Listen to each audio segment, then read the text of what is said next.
Bueno, pues muy buenas tardes. Soy Luis María Celda, responsable de comunicación de Madrid International Lab, y bienvenidos a los webinars de International Lab Virtual. En primer lugar, importante, por favor, que deshabilitéis todos los micros para que solo se escuche a los ponentes. Y bueno, ya sabéis que cuando queráis preguntar algo lo podéis hacer a través del chat o bien en el turno de preguntas, habilitando el micro al final de la ponencia. Comentaros algo súper breve.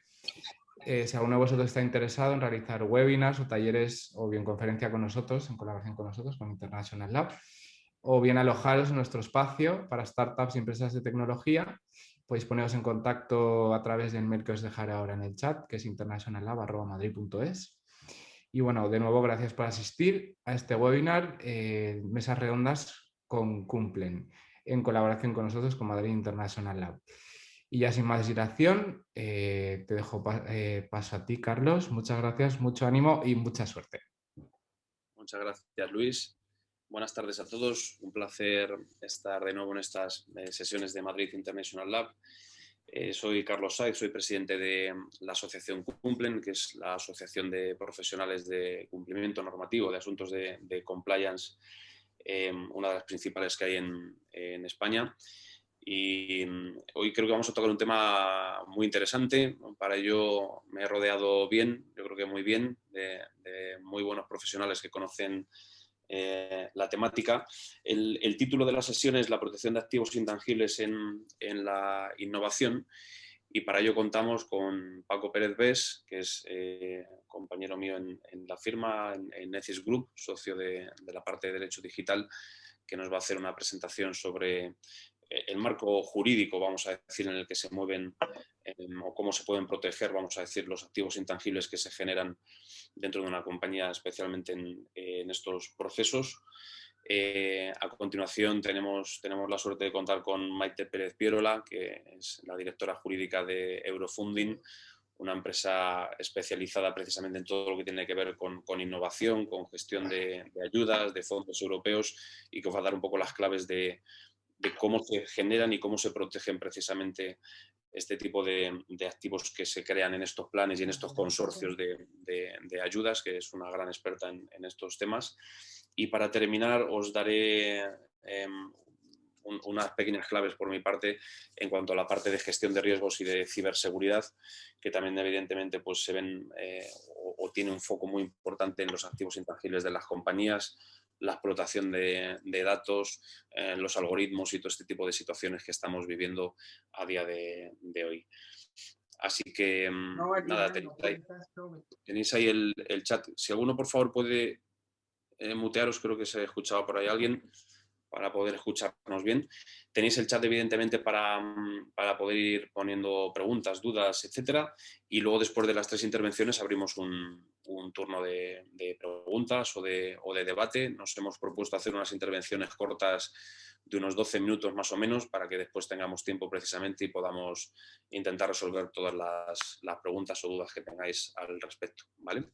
Así que bienvenidos todos, gracias a Cumplen, a Kika, que nos acompaña hoy, la directora general de Cumplen, gracias a Luis y al Madrid International Lab, y sobre todo a Paco y a Maite como nuestros ponentes estrella de hoy.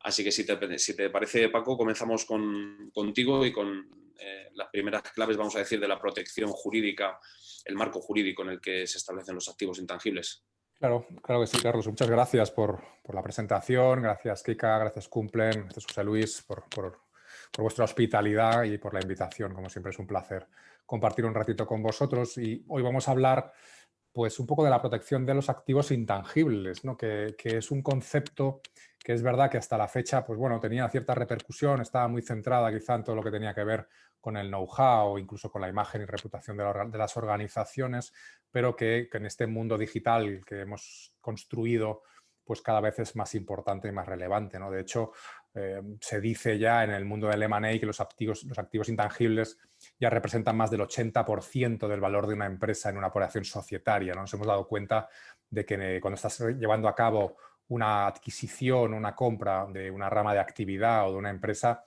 ya no estamos comprando mobiliario o incluso tan siquiera el propio inmueble, ¿no?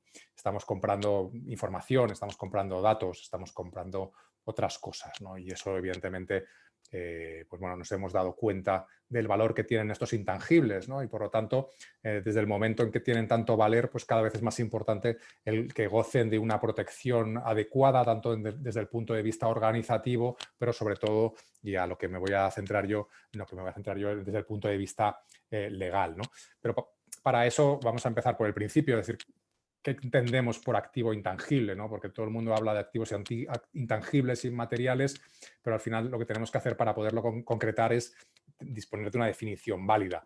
A mí me gusta mucho la que se utiliza en contabilidad, ¿no? Que los considera como derechos susceptibles de valoración económica, y eso es un concepto muy importante, identificables, medibles y con capacidad de aportar beneficios futuros. ¿Vale? Con lo cual, yo creo que aquí la propia definición contable nos da las 4 características clave sobre las cuales podemos construir un poco el análisis de protección legal de activos intangibles, ¿no? Desde el punto de vista de actividad de negocio, es verdad que se suele entender más como capital intelectual, ¿vale? Que son activos inmateriales, por lo tanto no son tangibles, no se pueden ver, no se pueden tocar, pero sí que pueden aportar un valor a una empresa. Nos estamos refiriendo pues, a datos, a conocimiento, etcétera, etcétera, ¿no? Como las características de estos intangibles, es decir, ¿por qué es importante proteger estos intangibles? ¿No? En primer lugar, yo creo que el empresario tiene que ser consciente de que de esos intangibles puede derivar un acto de comercio, ¿no? Esto, al tener un valor, evidentemente, la empresa puede aprovechar el valor que ofrece este activo intangible y puede licenciar ese activo, puede franquiciar ese activo, puede hipotecar ese activo y, por lo tanto, recibir financiación gracias a esos activos inmateriales que pueden estar en nuestra organización, muchas veces sin ni tan siquiera saberlo, o incluso podemos llegar a plantearnos si las pérdidas de una sociedad pudiese ser considerada como un activo intangible, desde el momento en que otra empresa, incluso el propio grupo, pues puede tener interés en adquirir, en fusionar, en absorber esa entidad, precisamente por eso, porque tiene pérdidas y ese activo intangible, considerado como una pérdida contable, pues puede reportar un beneficio financiero a la organización que adquiera esa compañía, ¿no? Pero bueno, en cualquier caso, es importante tener en cuenta los activos intangibles porque pueden potenciar el plan estratégico de las empresas, es decir, gracias a ellos podemos proponer nuevos modelos alternativos de negocio, podemos proponer nuevas áreas de desarrollo de productos y nuevas fuentes de ingreso, por lo tanto, ¿no? Respecto de actividades o de elementos que hasta ahora habían sido desechados. Estamos hablando, por ejemplo, de información creada por la propia actividad diaria de la compañía, de nuestros clientes, de nuestros proveedores, etcétera, etcétera, que hasta ahora no habíamos tenido en consideración desde el punto de vista de explotación, ¿vale? Nosotros somos una empresa tradicional que nos dedicamos a un sector muy típico y, por lo tanto, hemos venido rechazando información sobre, por ejemplo, la interactuación con nuestros clientes o información personal de nuestros consumidores o información que emiten nuestra propia infraestructura, nuestras propias maquinarias. Todo esto ahora el empresario se ha dado cuenta de que tiene un gran valor en el mercado y por lo tanto tiene capacidad de explotarlo porque eso tiene un valor económico. El truco aquí es saber cómo podemos identificar y cómo podemos explotar esta información y por lo tanto cómo debemos protegerla para que un tercero no haga un uso inadecuado y sin nuestro consentimiento de esto, ¿no? Pero bueno, esto lo trataremos inmediatamente a continuación. Estos activos intangibles, como digo, se han convertido también en un gran potenciador de la reputación de la empresa y por lo tanto eso nos puede ayudar a reforzar y a incrementar el valor de nuestra compañía y, ¿por qué no?, utilizarlo como una herramienta de marketing. Es verdad que hasta ahora muy pocas personas habían estado teniendo la visión de poder utilizar activos inmateriales como elementos de marketing, pero cada vez estas actuaciones, como pueden ser la responsabilidad social corporativa, las buenas prácticas, el buen gobierno corporativo, que no dejan de ser activos intangibles dentro de la compañía, pues están siendo objeto de explotación, en este caso desde el punto de vista del refuerzo de la imagen y de la marca que trasladamos a la sociedad en general y por lo tanto a los terceros clientes o potenciales clientes, ¿no? Y por último, yo destacaría también en que son elementos a los cuales debemos invertir la adecuada protección jurídica para disuadir a nuestros competidores o a terceros de copiar o de utilizar esa información que al fin y al cabo nos pertenece a nosotros, ¿no? También iremos inmediatamente a continuación a hablar cómo podemos proteger, tanto desde el punto de vista registral como no registral, estos activos intangibles, como que digo, ya se convierten en activos, como su propio nombre indica, y por lo tanto son susceptibles de ofrecernos valor en el desarrollo y en la actividad de nuestra compañía. Tradicionalmente, ¿de qué activos intangibles estábamos hablando? Pues siempre se hablaba de los elementos distintivos, es decir, la marca, el nombre comercial, el logotipo de nuestra compañía, la reputación y la percepción externa que tenían nuestros clientes de nosotros, determinados productos que podíamos fabricar pero que no eran productos tangibles, los contratos, los acuerdos que mantenía esta compañía estratégicos con terceros, el listado de clientes, el listado de proveedores, al final era know-how de esta compañía, ¿no? Cómo teníamos organizada nuestra empresa, cuál era la estrategia empresarial que íbamos a seguir, y estaba muy centrada, como digo, en todo lo que tiene que ver con la propiedad intelectual y con la propiedad industrial, ¿no? Y por lo tanto, pues debíamos identificar estas marcas, estas patentes, estos secretos empresariales y, bueno, pues seguir el procedimiento que nos marca la normativa para poder proteger estos activos, ¿no? Del uso inconsentido que pudiesen llevar los terceros, y eso nos permitía a su vez licenciar o ceder esos activos para que un tercero los pudiese a su vez explotar a cambio de una retribución, una compensación económica, ¿no? Esto en el mundo digital evidentemente ha sufrido una evolución, como han sufrido una evolución tantas otras cosas. Nos hemos dado cuenta de que dentro de esos activos inmateriales los datos, tanto personales como no personales, juegan un papel fundamental en todo esto. Estamos en la sociedad de la información y nuestra empresa recibe y crea un montón de información que puede ser aprovechada y explotada por la propia empresa para tomar decisiones basadas en un conocimiento mucho más profundo de la situación, pero también, como decía anteriormente, para poder abrir nuevas líneas de negocio donde esta información pueda ser explotada por nosotros mismos o incluso por terceros, ¿no? La posibilidad de utilizar o de crear algoritmos. El algoritmo ahora mismo es uno de los elementos más valiosos que tienen las compañías. Imaginemos, por ejemplo, un Uber sin algoritmo o un Google sin algoritmo, ¿no? Es la nueva fórmula de la Coca-Cola y por lo tanto las empresas o muchas empresas que prestan estos servicios de plataformas digitales cada vez más se nutren o desarrollan estos algoritmos que evidentemente deben ser susceptibles de protección jurídica bajo el riesgo de que alguien tenga acceso a ese gran secreto sobre el cual construimos nuestra compañía, ¿no? Estos contratos, estos acuerdos, estas listas de clientes también son un elemento material fundamental. La imagen y la reputación de la compañía también lo es, pero no tanto como tradicionalmente, sino que también esta interacción que llevamos a cabo a través de medios digitales, de redes sociales, etcétera, etcétera, también tienen un valor muy grande y económicamente valuable desde el punto de vista jurídico. Cualquier tipo de creatividad, sea un texto, sea cualquier tipo de obra, es susceptible de ser protegida también a través del derecho, las estrategias comerciales, evidentemente, etcétera, etcétera. Con lo cual, yo creo que tenemos bien delimitado e identificados cuáles son esos activos inmateriales. La cuestión aquí, Carlos, yo creo que es la de identificación y el inventario de estos activos inmateriales, ¿vale? No podemos explotar un activo inmaterial si no lo hemos identificado, si no lo tenemos localizado, si no los tenemos inventariados.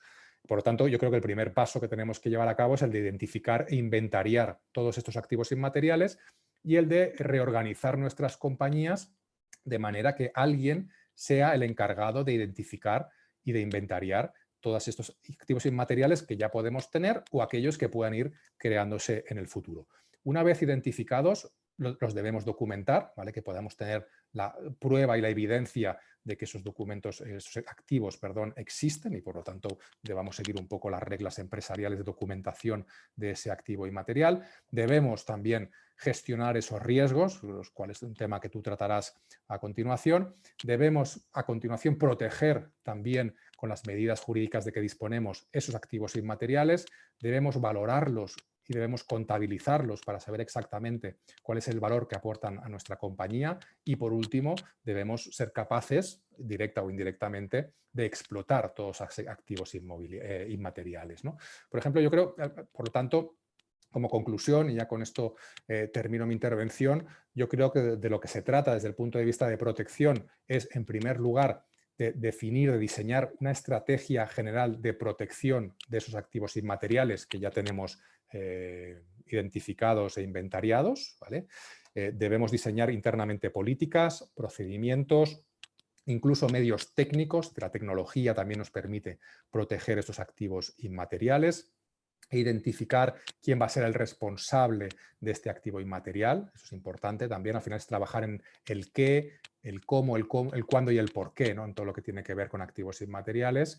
Y, evidentemente, las vías jurídicas de protección de estos activos pues son diversas. Nos encontramos, por ejemplo, la protección de facto, ¿no? La protección mediante estrategias y políticas empresariales que nosotros mismos podamos implementar, la protección mediante las herramientas que nos da la legislación de propiedad intelectual, que puede ser, podemos registrar o no registrar esa propiedad intelectual, sea en el registro de propiedad intelectual, sea un derecho de marcas, etcétera, etcétera. Tenemos la protección mediante la propiedad industrial, especialmente las patentes y los modelos de invención, o incluso la vía de la ley del secreto empresarial, que lo que precisamente persigue es no revelar la existencia de este activo inmaterial, a diferencia de lo que ocurre con la patente, ¿no? Que de lo que se trata precisamente es de revelarla para que todo el mundo sepa que es nuestra, ¿no? Y en cuarto y último lugar, y con esto ya sí que finalizo, una protección también de otro tipo de activos intangibles a través de la competencia desleal, ¿no? Por ejemplo, el conocimiento, las campañas comerciales o incluso la contratación de empleados estratégicos de mi compañía también puede protegerse a través de herramientas jurídicas recogidas en la normativa sobre competencia desleal, con lo cual, como podemos ver, sí que existe un escenario jurídico muy interesante para poder proteger estos activos intangibles o inmateriales. Donde está el secreto es en de llevar a cabo este ejercicio de identificación para poder prestar a cada activo inmaterial la protección jurídica que realmente merezca. Y con esto yo creo que he hecho un rápido esbozo del escenario jurídico en el cual nos estamos moviendo, pero en cualquier caso seguro que surgirá alguna pregunta que merezca a lo mejor un poquito más de atención en algún aspecto. Así que nada, muchísimas gracias y Carlos, te devuelvo la palabra. Gracias, Paco, por esa labor de síntesis para ver tantas cosas en poco tiempo. Y si te parece, Maite, pasamos a escucharte. Maite nos va a contar un poco cómo funciona todo este tema, vamos a decir, en el mundillo de las ayudas, de los consorcios y precisamente en este momento que estamos viviendo ahora, donde yo creo que más que nunca es importante. Así que, Maite, cuando quieras. Muchas gracias, Carlos. Bueno, daros las buenas tardes a todos y gracias por permitirme participar y compartir, digamos, un tema que es de absoluta y candente actualidad, ¿no? A mí me gustaría, tras escuchar a Paco, se me llenan la cabeza de cosas que efectivamente hay que comentaros, pero me gustaría centrarme fundamentalmente en dos. La primera es que yo creo que Paco ha dado en una de las claves importantísimas para la protección de activos intangibles, que es una correcta identificación. Yo creo que a día de hoy es una actividad, es una asignatura pendiente el dentro de nuestras organizaciones o incluso dentro de nuestra propia actividad, si somos emprendedores, el identificar exactamente qué es objeto de protección y qué no.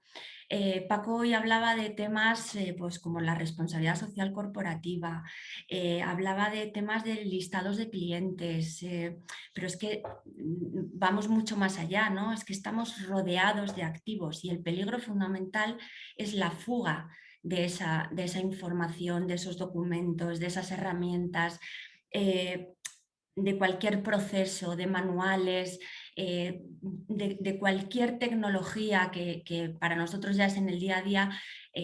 Es decir, que coincido plenamente y creo que a día de hoy es una asignatura pendiente, una correcta identificación de qué son para nosotros activos intangibles importantes, ¿no? Eso en cuanto al primer paso de diagnóstico. Y luego hay otro tema que yo creo que saliendo ya de lo que es una esfera estrictamente jurídica, creo que es un tema importantísimo para las organizaciones y es que es necesario establecer un retorno de la inversión. Es decir, identificar y proteger correctamente nuestros activos, al final lo que vamos a conseguir es que esa inversión que hemos llevado a cabo, ese esfuerzo dentro de nuestra organización, a la hora de explotar esos resultados, por ejemplo, sea mucho más fácil conseguir un retorno de la inversión. Vamos a verlo especialmente cómo funciona en el campo de los fondos europeos, por ejemplo. Creo que, bueno, si somos emprendedores y somos empresarios con nuestra propia organización, ya está claro, pero también es muy importante a la hora de reportar a nuestros consejeros delegados, reportar a nuestros CEOs, qué herramientas o qué medidas estamos implementando dentro de nuestra organización para proteger todos esos activos y que ese esfuerzo no se fugue, no haya fugas de información que puedan llegar fácilmente a nuestra competencia, ¿no? Yo creo que perfectamente Paco ha establecido, ¿no? Pues una dimensión jurídica, una dimensión técnica y una dimensión organizativa. Yo creo que esto es fundamental y ya os digo, sobre todo porque creo que los activos más tangibles y más tradicionales es mucho más fácil de identificar, pero a día de hoy en este mundo digital estamos rodeados de activos intangibles y cuando eso nos puede llevar a una pérdida, a un daño, es cuando nos damos cuenta de que teníamos que haber estado más atentos o haber protegido todos esos activos, ¿no? Pero quizá esto toma especial relevancia si nos estamos planteando la posibilidad de optar a financiación pública a través de, bueno, pues todos estamos al día de la cantidad de dinero que desde Europa va a venir, de los fondos europeos, distintos programas, distintas convocatorias, pero si estamos en un entorno donde hay innovación, donde hay I+D, donde estamos inmersos en un proyecto de transformación digital o incluso estamos llevando a cabo colaboraciones o entornos colaborativos con terceros que pueden ser de mi actividad o no, aún es más importante llevar a cabo una correcta identificación y protección de los activos que estoy aportando en esos entornos colaborativos o en ese entorno de financiación pública, ¿no? Os decía que es de rabiosa actualidad porque precisamente el pasado 12 de mayo se publicó en el Diario Oficial de la Unión Europea la entrada en vigor de un nuevo programa marco que incentiva precisamente y protege y es el objetivo de su actividad, la puesta en marcha del programa marco de investigación e innovación que se llama Horizonte Europa. Para que os hagáis una idea, estamos hablando de un paquete de financiación de unos 100.000 millones de euros destinados sobre todo a fomentar esa innovación y bueno, pues ese I+D básicamente a través de proyectos y esos proyectos son los proyectos de nuestras empresas. Me imagino que muchos de vosotros bueno, pues os habéis encontrado con la posibilidad de explorar colaboraciones para poder optar a una inversión mucho mayor de la que podría optar si voy de manera unilateral, ¿no? Entonces, bueno, pues estamos hablando de entornos de consorcios, de partenariados, donde cada vez es más habitual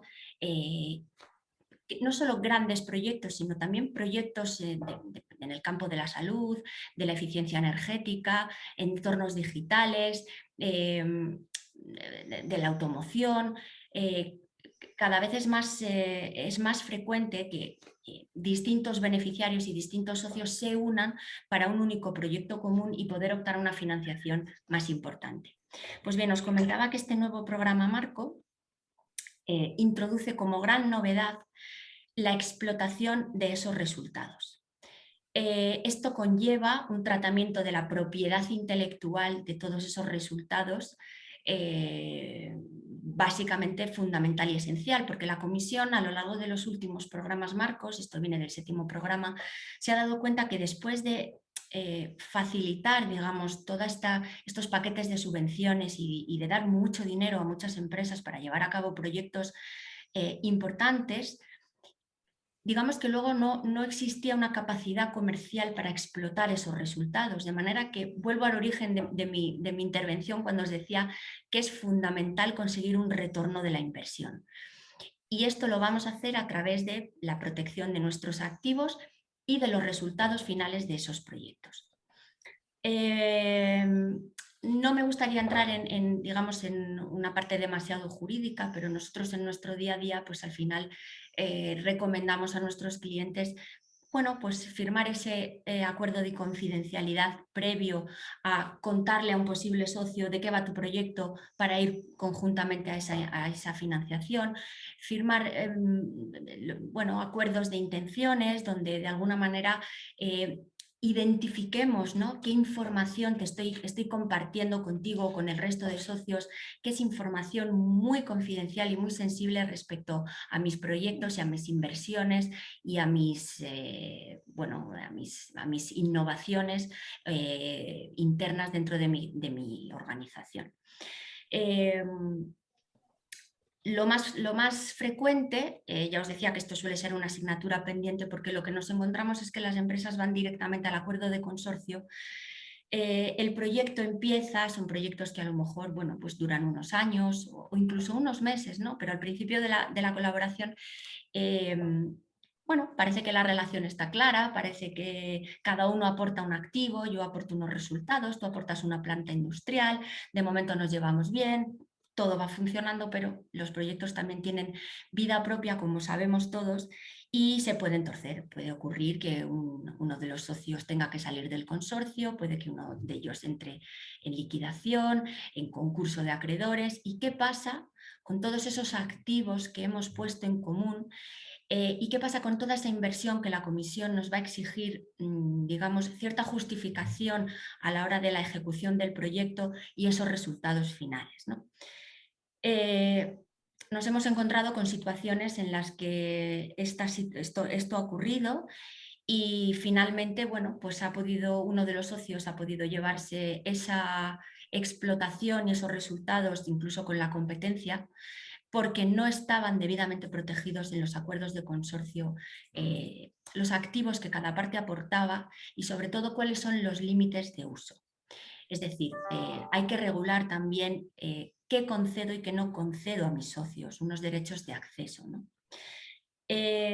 Os comentaba que precisamente la gran novedad de este nuevo programa marco es precisamente tratar de evitar estas situaciones en las que se han financiado proyectos importantes para la sociedad, porque al final estamos hablando de grandes proyectos de investigación en materia de salud o de eficiencia energética para hogares, es decir, que son proyectos que luego el resto de la sociedad nos vamos a poder beneficiar de ellos, ¿no?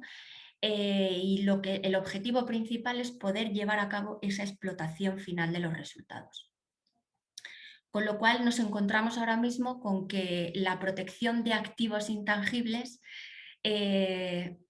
no solo es fundamental, sino que es algo necesario para poder optar a todos esos paquetes de ayudas y financiación pública que desde Europa están dispuestos a dar y que, bueno, que por historia efectivamente se han financiado muchos proyectos, ¿no? Pero fijaos hasta qué punto llega esta obsesión de la Comisión de poder compartir y explotar y comercializar esos resultados, que se ha habilitado una plataforma específica que se llama Horizon Results Platform, donde se va a, digamos, obligar a todos esos beneficiarios de esas ayudas europeas a publicar sus resultados en cuanto a esos proyectos, ¿no?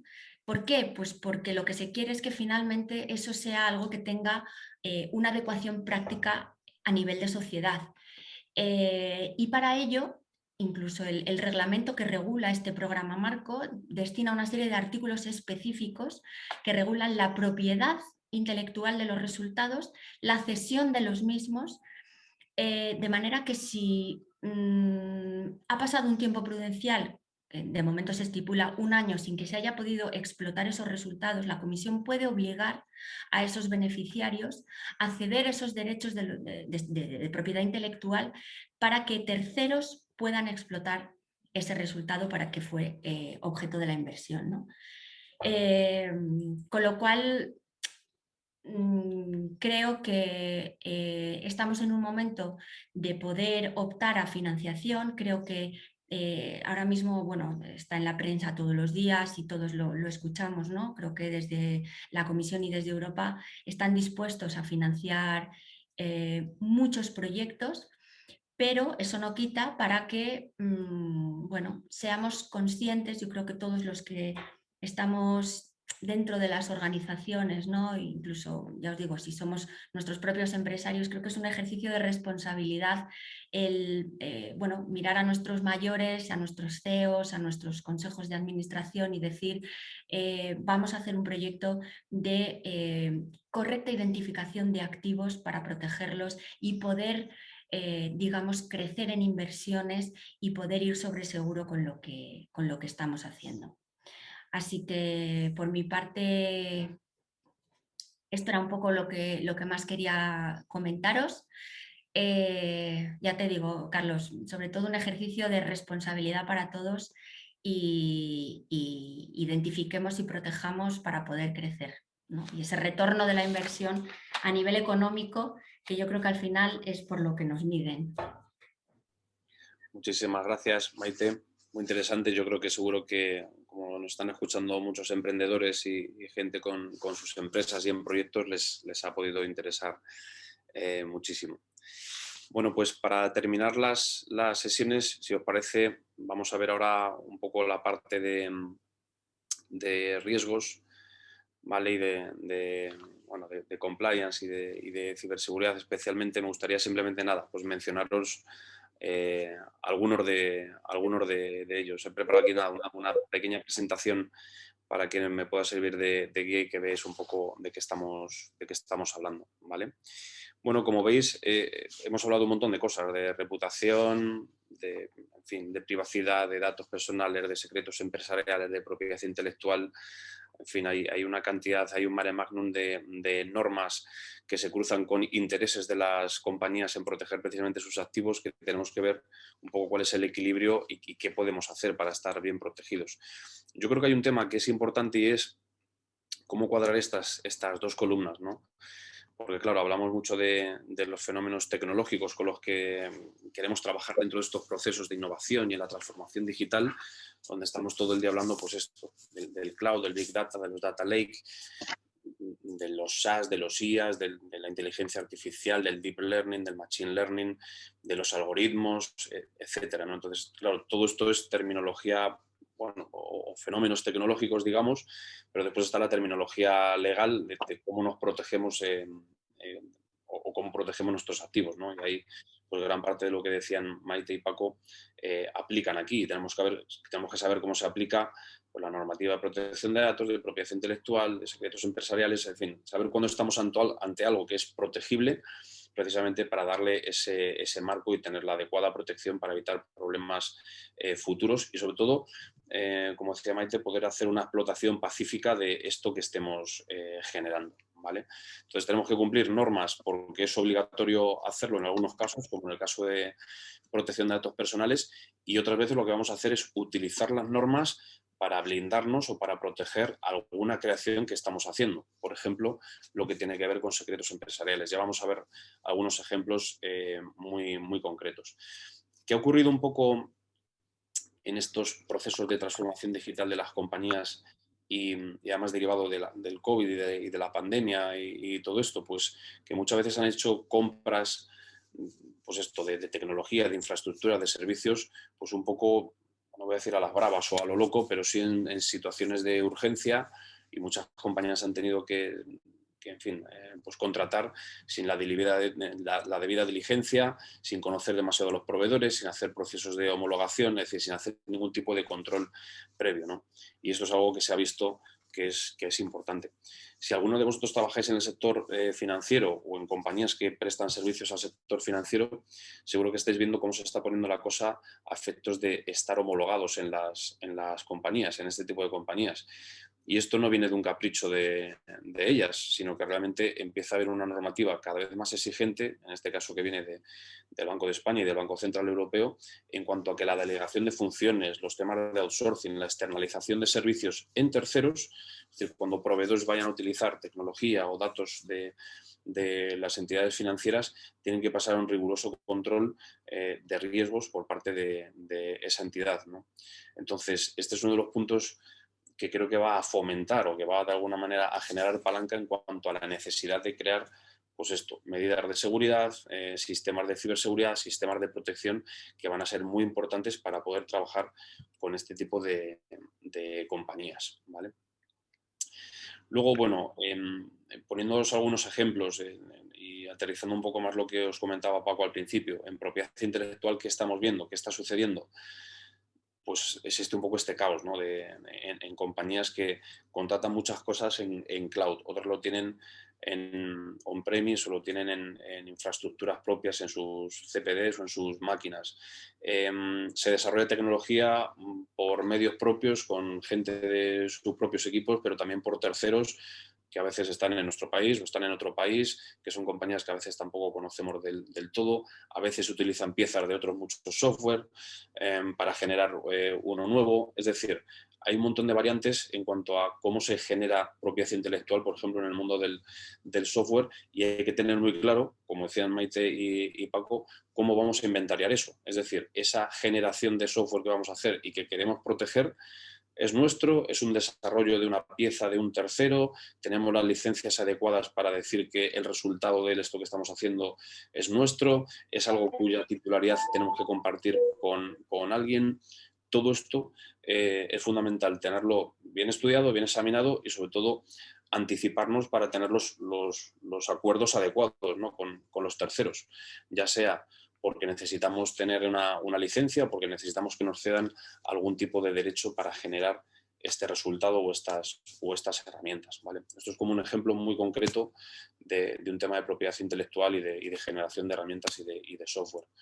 Con los secretos empresariales pasa un poco lo mismo. Tenemos una ley específica que realmente lo que pretende es, vamos a decir, proteger lo que llamamos el know-how, ¿no? Lo que no cabe por propiedad intelectual o industrial, muchos de esos activos se están intentando proteger por esta ley de secretos empresariales. Y un ejemplo clarísimo son los algoritmos, ¿vale?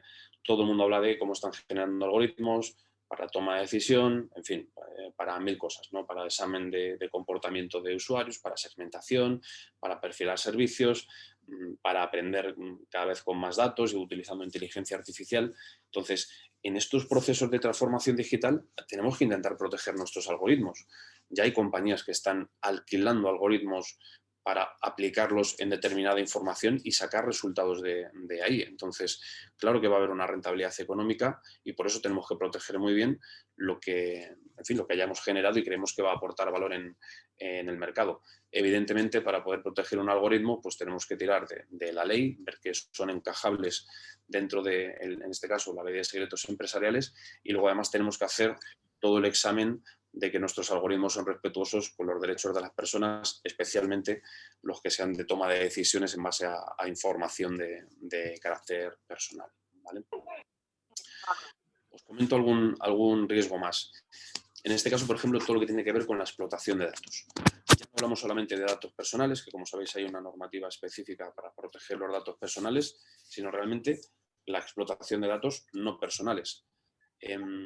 Seguro que todos conocéis el concepto de empresas data-driven o de empresas cuya toma de decisión se basa cada vez más en datos, pero claro, para tomar esas decisiones los datos tienen que ser buenos. Y esto es lo que hacen muchas compañías, explotar datos, perfilarlos, profesionalizarlos, tener toda una gestión de orígenes de esos datos y después, evidentemente, sacarle un partido y un beneficio económico. A veces por la toma de decisión propia dentro de la compañía, basada en datos, y a veces para vender esa información, que no tendría datos personales, pero que es información muy valiosa, de todo tipo, de tráfico, de consumo, de comportamiento general de la ciudadanía, de comportamiento de determinados clientes o usuarios de una ciudad en unos horarios, etcétera. Es información muy valiosa para otras compañías que generan algunas de las compañías. Y para ello se utilizan fuentes internas de información, fuentes externas de terceras compañías y fuentes de acceso público o que corresponden a administraciones públicas dentro de estos proyectos de llamado Open Data. Claro, de nuevo para todo esto hay que tener un registro de dónde vienen esos datos, cómo se pueden utilizar, qué conclusiones se sacan con ellos, si se utiliza algún tipo de algoritmo para tomar esas decisiones, etcétera, etcétera, ¿vale? Por lo tanto, muy importante tener todo un modelo de ingesta de datos y de explotación de datos hacia terceros, si este es uno de los modelos de negocio, de las líneas de negocio que se van a utilizar. Y luego también, nada, unas pocas palabras sobre los temas de ciberseguridad, que como sabéis, pues quizás es uno de los mayores riesgos que existen a día de hoy. Y no solamente para nuestra propia organización, sino que además tenemos un riesgo con terceros, es decir, con proveedores o con socios de negocio que trabajan con nosotros, que a veces utilizan información nuestra o infraestructura nuestra o algoritmos nuestros y que también pueden ser atacados, ¿vale? Yo creo que en la pandemia hemos visto, seguro que todos habéis visto noticias de todo tipo donde se han multiplicado los ciberataques de todo tipo y han utilizado al final pues las vulnerabilidades fruto de la situación, ¿no? De gente teletrabajando en casa, de gente trabajando con equipos que no están preparados, con redes que a veces no estaban preparadas, o sin saber muy bien los mecanismos de protección que debería tener en sus propios equipos. Entonces, bueno, hemos visto cómo se han cometido muchísimos fraudes y muchos tipos de ataques en ese sentido. ¿Qué deberíamos hacer? Pues deberíamos tener algún tipo de política interna de ciberseguridad para tener muy claros cuáles son esos riesgos, pero también tener una política de diligencia debida hacia los terceros. Y aquí sí que ha habido muchos proveedores donde, evidentemente, antes de contratarles, yo creo que hay que hacer algún tipo de examen serio, vamos a decir, para saber que nos pueden dar las garantías adecuadas de que tienen una cierta protección en la que nos sentimos confiados, vamos a decir, para poder contratarles, ¿no? Entonces, daros cuenta que hay, pues eso, proveedores de software, de desarrollos a medida, de aplicaciones, de herramientas, todos los de infraestructuras, los de cloud, todos los servicios que tengan que ver con call center, con fuerzas de ventas, con temas más operacionales, sin duda, multitud de consultores, auditores, abogados, analistas, etcétera. Es decir, hay muchos terceros que utilizan infraestructura o herramientas o información nuestra para prestarnos un servicio. Bueno, pues a estos terceros hay que hacer algún tipo de examen, de auditoría, de homologación, de control, de diligencia debida al fin y al cabo para saber que están preparados para prestarnos un determinado servicio y que esos riesgos están bastante controlados, ¿vale?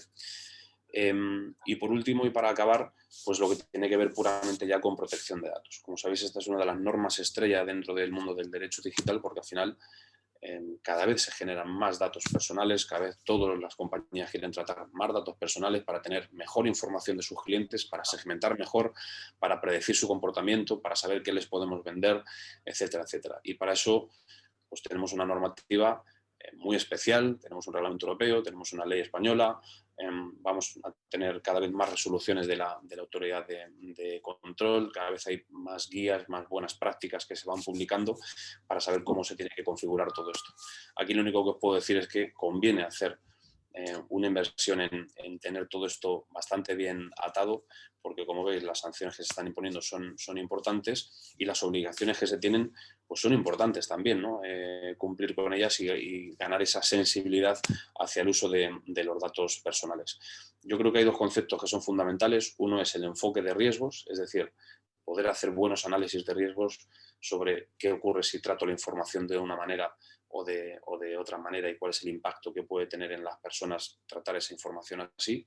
Y luego el llamado privacy by design, es decir, que el diseño, la conceptualización de servicios que se hace o de plataformas o de nuevas herramientas dentro de todos estos proyectos y procesos de innovación, de transformación digital, que siempre nos ponen como retos de un poco más allá, o sea, hay que dar una respuesta jurídica, pero hay que conocer bien desde el principio cómo se diseña ese producto o ese nuevo servicio para dar una respuesta adecuada y que el tratamiento de los datos sea posible, no que nos encontremos al final del camino en estos proyectos precisamente pues 2 o 3 dudas jurídicas que lo que hacen es invalidar todos los pasos que a nivel de procesos o tecnológicamente se han dado para sacar adelante ese proyecto. Yo os aseguro que desde una firma como la que estamos nos llegan muchas consultas de este tipo y nos llegan ya en la última milla, en el último tramo, cuando prácticamente todo está ya cocinado, está hecho, está desarrollado y realmente hay muchos ajustes que hacer para poder decir que tiene un buen cumplimiento normativo antes de sacarlo a explotación una herramienta o una plataforma determinada. Por lo tanto, toda esta gestión de riesgos en temas de propiedad intelectual, de secretos empresariales, de ciberseguridad y de protección de datos son algo que creo que va de manera consustancial unido a todo lo que tiene que ver con la innovación, con la transformación digital y para todos estos proyectos de los que estamos hablando hoy, ¿vale? Y por mi parte nada más, yo creo que mejor irnos a preguntas, que seguro que tenéis algunas y pueden ser interesantes, así que dejo de compartir pantalla para que nos volvamos a ver. Y si os parece, abrimos ahora turno de preguntas. No sé quién quiere empezar o quién tiene alguna.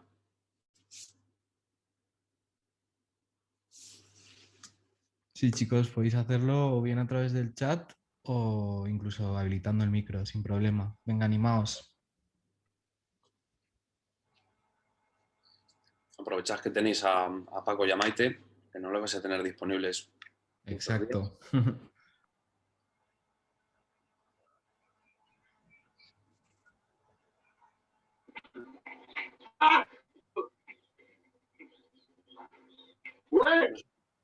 La primera siempre es la que más cuesta.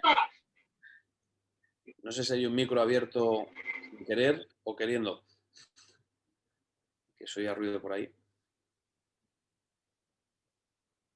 No.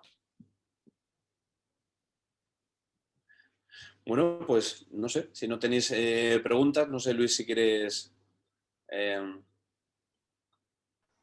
dejar nuestros correos o si alguien tiene alguna duda o en Sí, fin. podemos. Sí, sí. Bueno, como ya saben, pueden visualizar de nuevo la presentación y la grabación en YouTube, que ahora dejaré el canal también en el chat. Pero bueno, si nadie tiene preguntas, podemos finalizar, chicos. Me da un poco de pena, la verdad. Pero... Valentín, no sé si es que quieres preguntar algo.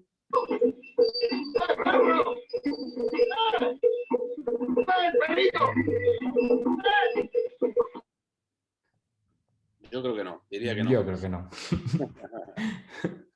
Bueno, pues muchas gracias a todos y a vuestra disposición si tenéis alguna duda o nos escribís o a través de Luis nos podéis contactar. Sí, ¿vale? por supuesto. Muy bien. Pues gracias. nada, chicos. Muchas Un gracias a placer. vosotros. Hasta luego. Muchísimas gracias. Luego, adiós. Gracias. Hasta luego. Próxima. Chao. Adiós. Gracias. Chao.